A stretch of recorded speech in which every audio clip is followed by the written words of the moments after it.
Hello students, how are you? Hope you are very well at home. This is your Punjabi teacher from Vashishtha school Una.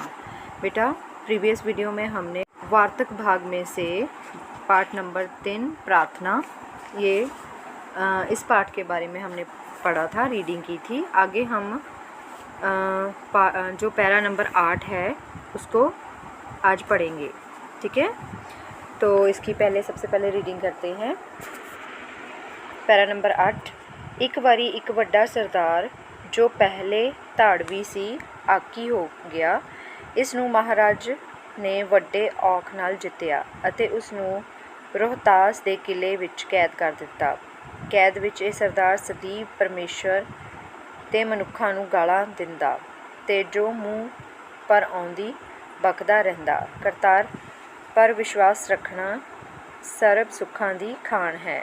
पर यह महा उत्तम पदार्थ भी इस अपराधी के हिरदे विचों उड़ के इस नूं एक अजिही अग विच सिट गया कि जिस विच आदमी मरदा तां नहीं पर सदैव सड़दा रहिंदा है। कैदखाने दीआं डरावणीआं कंधां इस नूं खाण नूं पैंदियां ते हनेरे विच अनेक प्रकार दे भै इस दीआं अखां अगे आ के इस दे दुखां नूं दूणा करदे।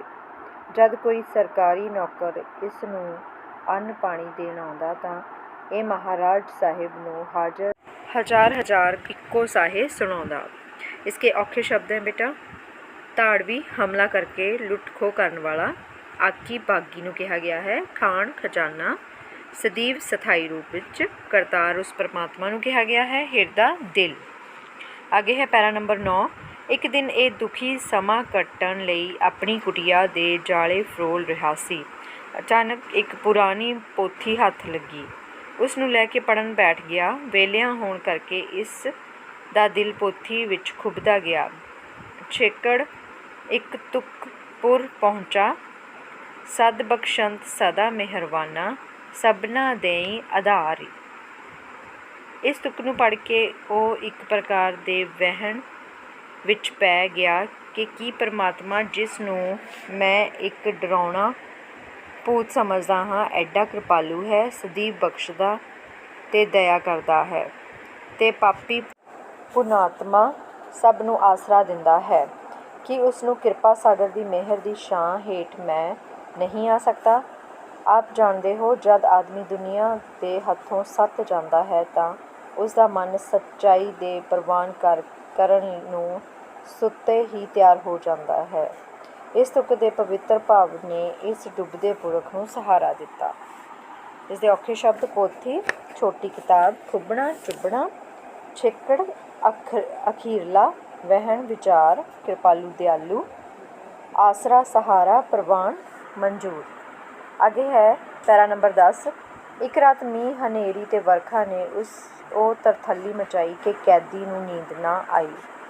और इस सोच विच सारी रात बीत गई कि मैं पापी हाँ अते परमात्मा सब नूं सहारा दिंदा है। कि मैनू भी परमेश्वर बख्शेगा? कि मेरे पाप भी खिमा हो सकते हैं? इन्हां सोचां दा फल ये होया कि इस पापी दे दिल विच सच्चा पछतावा आया ते हथ जोड़ के प्रार्थना करन लगा।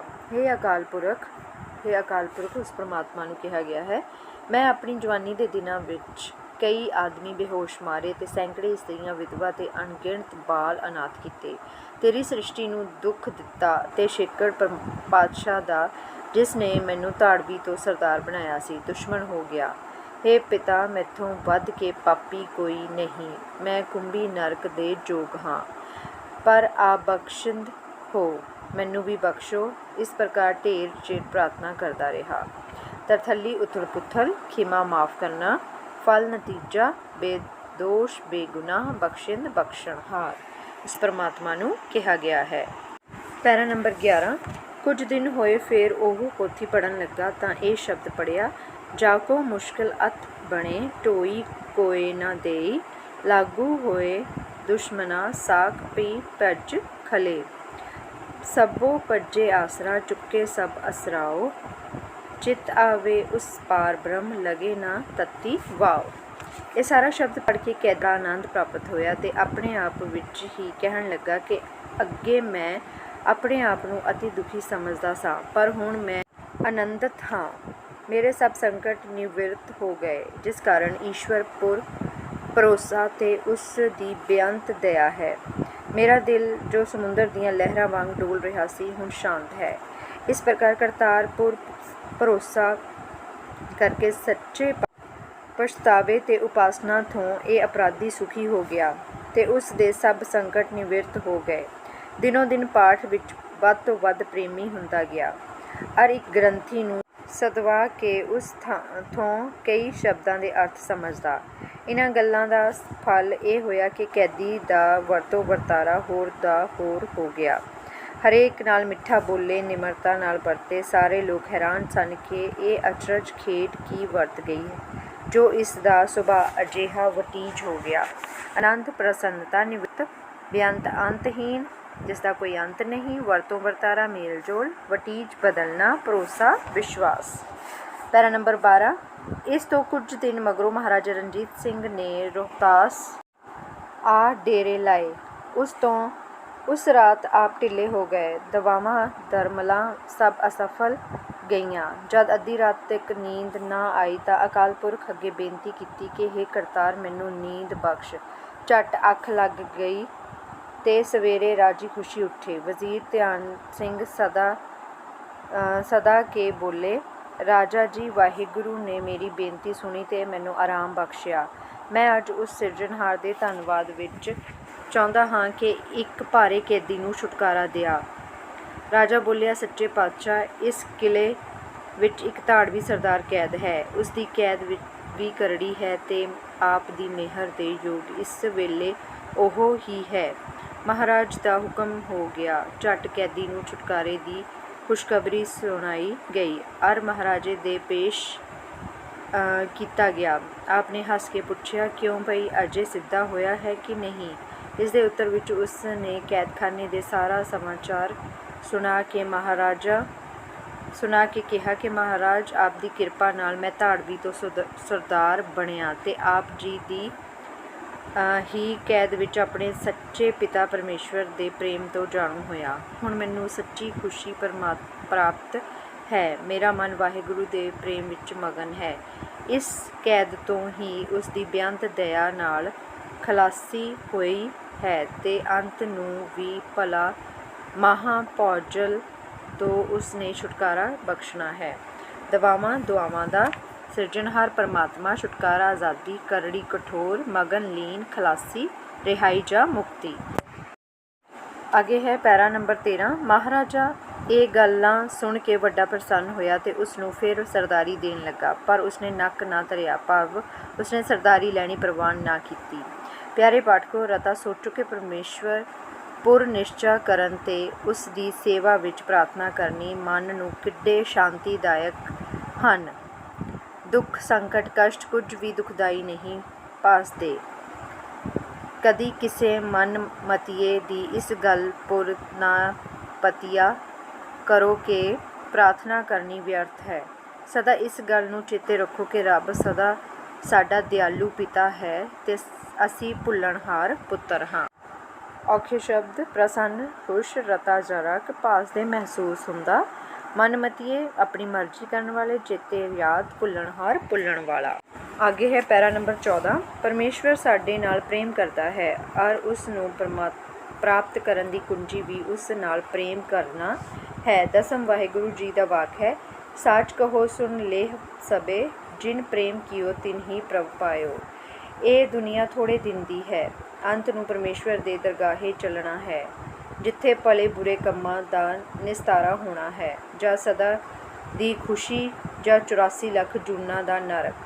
ਤਾਂ ਤੇ ਭਲਾ ਇਹ ਹੈ ਕਿ ਉਸ ਪਾਪੀ ਵਾਂਗੂ ਇਸ ਜਗਤ ਵਿੱਚ ਪਿਤਾ ਤੋਂ ਪਾਪ ਬਖਸ਼ਾ ਕੇ ਕੁਝ ਭਜਨ ਰੂਪੀ ਖੇਪ ਲੱਦ ਲਓ। ਜਗਤ ਦਾ ਵਿਹਾਰ ਸ਼ੁੱਧ ਰੱਖੋ ਅਤੇ ਮਨ ਕਰਤਾਰ ਵੱਲ ਰੱਖੋ और सदैव प्रार्थना करो। ठीक है बेटा, इसके साथ ही ये चैप्टर आपका कंप्लीट है। इस पाठ विच बेटा जो बताया गया है कि परमेश्वर हमेशा बख्शणहार है तो मनुख जो है पापी पाप कमांदा है, पर अगर असी परमात्मा दे रस्ते जां उसदे भजन बंदगी नाल जुड़े रहंदे हाँ तां असी इस 84 ਲੱਖ ਜੂਨਾਂ ਤੋਂ ਮੁਕਤੀ ਪ੍ਰਾਪਤ ਕਰ ਸਕਦੇ ਹਾਂ। ਅੱਗੇ ਹੈ ਔਖੇ ਸ਼ਬਦ ਬੇਟਾ। ਦੁਨੀਆ ਸੰਸਾਰ ਦਰਗਾਹੇ ਰੱਬ ਦਾ ਦਰਬਾਰ, ਨਿਸਤਾਰਾ ਹਿਸਾਬ ਕਿਤਾਬ, ਖੇਪ ਇੱਕ ਵਾਰ, ਲੈਂਦਿਆਂ ਜਾਣ ਵਾਲਾ ਭਾਰ, ਸ਼ੁੱਧ ਸਾਫ। ਪ੍ਰਾਰਥਨਾ ਵਾਰਤਕ ਰਚਨਾ ਦਾ ਪਾਠ ਦਾ ਸਾਰ ਪੜ੍ਹਦੇ ਹਾਂ। 150 ਸ਼ਬਦਾਂ ਵਿੱਚ ਲਿਖੋ। ਉੱਤਰ ਹੈ ਡਾਕਟਰ ਬਲਵੀਰ ਸਿੰਘ ਅਨੁਸਾਰ ਅਰਦਾਸ ਮਨੁੱਖ ਲਈ ਬਹੁਤ ਜ਼ਰੂਰੀ ਹੈ। ਔਖੇ ਵੇਲੇ ਵਿੱਚ ਅਰਦਾਸ ਸਭ ਤੋਂ ਵੱਡਾ ਸੁੱਖ ਦਾ ਸਾਧਨ ਬਣ ਸਕਦੀ ਹੈ। ਕਈ ਮੌਕੇ ਅਜਿਹੇ ਆਉਂਦੇ ਹਨ ਕਿ ਜਦੋਂ ਵੱਡੇ ਤੋਂ ਵੱਡੇ ਗੱਠ ਮਨੁੱਖ ਅੱਗੇ ਵੀ ਅਰਦਾਸ ਤੋਂ ਬਿਨਾਂ ਹੋਰ ਕੋਈ ਰਾਹ ਨਹੀਂ ਰਹਿ ਜਾਂਦਾ। ਇੱਥੋਂ ਤੱਕ ਕਿ ਸੁਕਰਾਤ ਵਰਗਾ ਸਿਆਣਾ ਤੇ ਮੌਤ ਤੋਂ ਬੇਪਰਵਾਹ ਵੀ ਅਰਦਾਸ ਦਾ ਕਾਇਲ ਸੀ। ਸਿੱਖ ਧਰਮ ਵਿੱਚ ਅਰਦਾਸ ਦੀ ਵਿਸ਼ੇਸ਼ ਮਹੱਤਤਾ ਹੈ। ਅਰਦਾਸ ਇੱਕ ਫਰਜ਼ ਹੈ ਅਤੇ ਉੱਤਰ ਗੈਰ ਜ਼ਰੂਰੀ ਹੈ। ਮਹਾਰਾਜਾ ਰਣਜੀਤ ਸਿੰਘ ਦੇ ਕਾਲ ਵਿੱਚ ਇੱਕ ਵੱਡਾ ਸਰਦਾਰ ਮਹਾਰਾਜਾ ਦੇ ਖਿਲਾਫ ਹੋ ਗਿਆ। ਮਹਾਰਾਜਾ ਨੇ ਉਸ ਨੂੰ ਰੋਹਤਾਸ ਦੇ ਕਿਲ੍ਹੇ ਵਿੱਚ ਕੈਦ ਕਰ ਦਿੱਤਾ। ਉਹ ਕੈਦ ਵਿੱਚ ਰਹਿੰਦਿਆਂ ਪਰਮੇਸ਼ਵਰ ਨੂੰ ਬੁਰਾ ਭਲਾ ਕਹਿੰਦਾ। ਉਹ ਮਹਾਰਾਜਾ ਨੂੰ ਵੀ ਬੁਰਾ ਕਹਿੰਦਾ। ਇੱਕ ਦਿਨ ਸਮਾਂ ਕੱਟਣ ਲਈ ਉਹ ਆਪਣੀ ਕੁਟੀਆ ਦੇ ਜਾਲੇ ਫਰੋਲ ਰਿਹਾ ਸੀ। ਉਸਦੇ ਹੱਥ ਵਿੱਚ ਇੱਕ ਪੁਰਾਣੀ ਪੋਥੀ ਲੱਗੀ। ਪੜ੍ਹਦਿਆਂ ਪੜ੍ਹਦਿਆਂ ਉਹ ਸਦ ਬਖਸ਼ੰਦ ਸਦਾ ਮਿਹਰਬਾਨਾ ਸਭਨਾ ਦੇ ਆਧਾਰੀ ਦੇ ਭਾਵ ਨੂੰ ਸਮਝਦਿਆਂ ਭਾਵਾਂ ਦੇ ਵਹਿਣ ਵਿੱਚ ਵਹਿ ਗਿਆ। ਇੱਕ ਦਿਨ ਫਿਰ ਪੜ੍ਹਦਿਆਂ ਪੜ੍ਹਦਿਆਂ ਇੱਕ ਹੋਰ ਸ਼ਬਦ ਪੜ੍ਹਦਿਆਂ ਉਸ ਨੂੰ ਸਮਝ ਆ ਗਿਆ ਕਿ ਪਰਮੇਸ਼ਵਰ ਹਰ ਵੇਲੇ ਮਨੁੱਖ ਦੇ ਨਾਲ ਰਹਿੰਦਾ ਹੈ। ਉਹ ਅਰਦਾਸ ਦਾ ਵੱਧ ਤੋਂ ਵੱਧ ਪ੍ਰੇਮੀ ਹੋ ਗਿਆ। ਇਸ ਤੋਂ ਕੁਝ ਦਿਨ ਬਾਅਦ ਮਹਾਰਾਜਾ ਰਣਜੀਤ ਸਿੰਘ ਨੇ ਰੋਹਤਾਸ 'ਤੇ ਆਣ ਡੇਰਾ ਲਾਇਆ। ਰਾਤੀ ਨੀਂਦ ਨਾ ਆਉਣ 'ਤੇ ਉਹਨਾਂ ਪਰਮੇਸ਼ਵਰ ਅੱਗੇ ਨੀਂਦ ਲਈ ਅਰਦਾਸ ਕੀਤੀ। ਸਵੇਰੇ ਬੜੇ ਪ੍ਰਸੰਨ ਹਿਰਦੇ ਨਾਲ ਉਹਨਾਂ ਨੂੰ ਇੱਕ ਕੈਦੀ ਨੂੰ ਛੱਡਣ ਦਾ ਮਨ ਬਣਾਇਆ। ਉਹਨਾਂ ਨੇ ਵਜ਼ੀਰ ਧਿਆਨ ਸਿੰਘ ਨੇ ਉਹਨਾਂ ਨੂੰ ਉਸ ਧਾੜਵੀ ਸਰਦਾਰ ਬਾਰੇ ਕਿਹਾ। ਮਹਾਰਾਜਾ ਨੇ ਉਸ ਦੇ ਵਤੀਰੇ ਦੇ ਬਦਲਾਵ ਬਾਰੇ ਸੁਣ ਕੇ ਉਸ ਨੂੰ ਰਿਹਾ ਕਰ ਦਿੱਤਾ। ਇਸ ਲਈ ਮਨੁੱਖ ਦੇ ਜੀਵਨ ਵਿੱਚ अरदास का बहुत महत्व है। ठीक है बेटा, इसके साथ ही ये जो चैप्टर है इसका पाठ का सार 150 शब्दों में जो लिखना है आपने अपनी नोटबुक पर नोट डाउन कर लेना है। ओके बेटा, टेक केयर।